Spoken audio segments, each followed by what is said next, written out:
Arnab, I believe in a first principle, simple line. Power is power. And Donald Trump has inherited US power.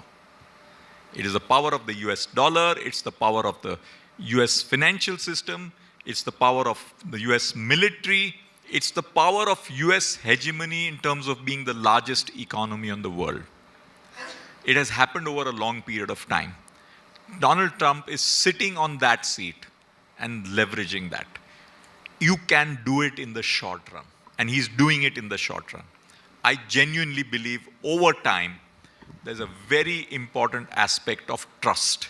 Why do people put money in dollars? They trust it. And trust takes a long time to build, but can be eroded very fast. And I genuinely feel that the approach which the US has taken may serve it in the short run, but in the long run, it will have a price which the United States of America will pay to the world. And I genuinely feel the US in many ways is playing into China's hands. And what we have to watch out for is in this battle, we are still an emerging power. There is a large power, which is the US, the second largest power, which is China. How do we as an emerging power do not get caught in this crossfire and find our own journey independent of these two, at the same time realizing that this is a global chessboard? One of our challenges is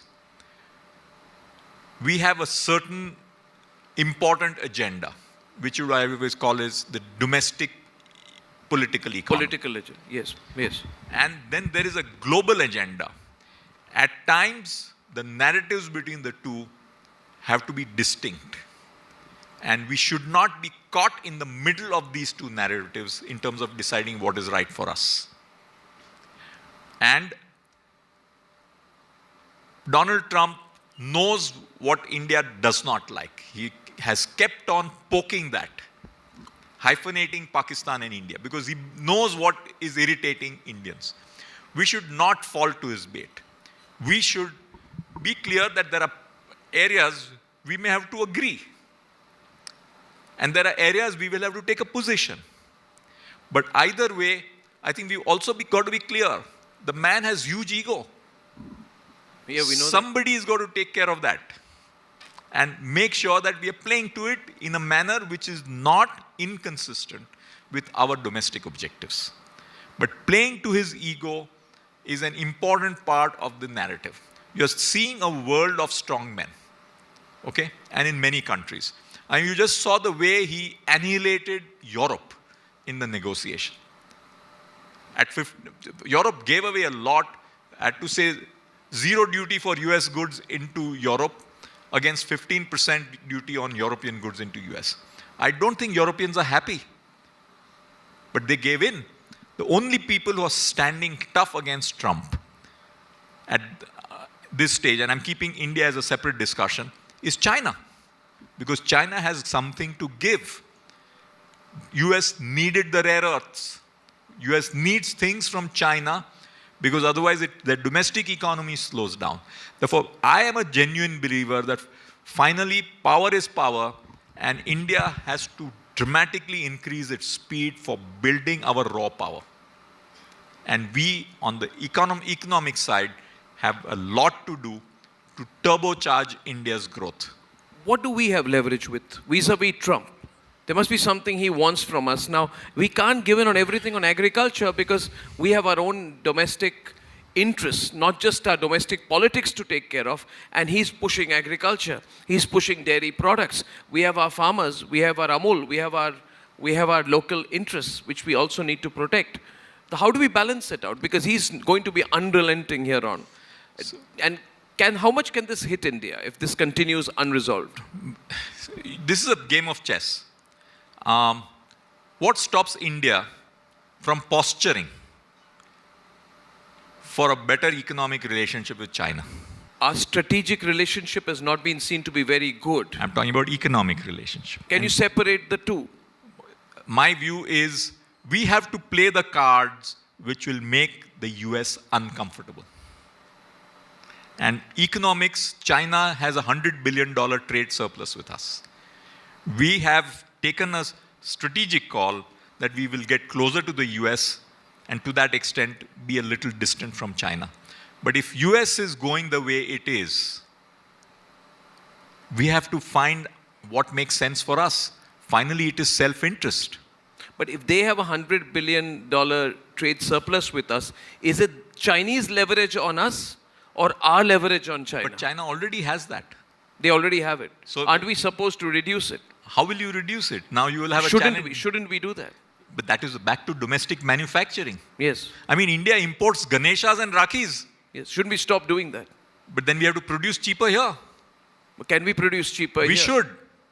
And Mixers, that is, grinders, Ganeshas, absolutely. Rakhis, everything. What can India do to make things in time, that is return on time invested, and more productively and cheaper? But that will take time. But you have to start. But do we have that time with Trump also breathing down our neck from the other side? What's our choice? What's our choice? Do we have a choice? We have to go whole hog turbocharge. If necessary, the government has to give steroids for building. What steroids would that be? I would say give capital support to mid-sector Do manufacturing. we have that level of capital available? I think the government has to give it out of the budgets. One of the great things India has done in the last few years is phenomenal macroeconomic stability. Great control over fiscal deficit. We got to manage that. I think there have been many areas of success on our macroeconomic side.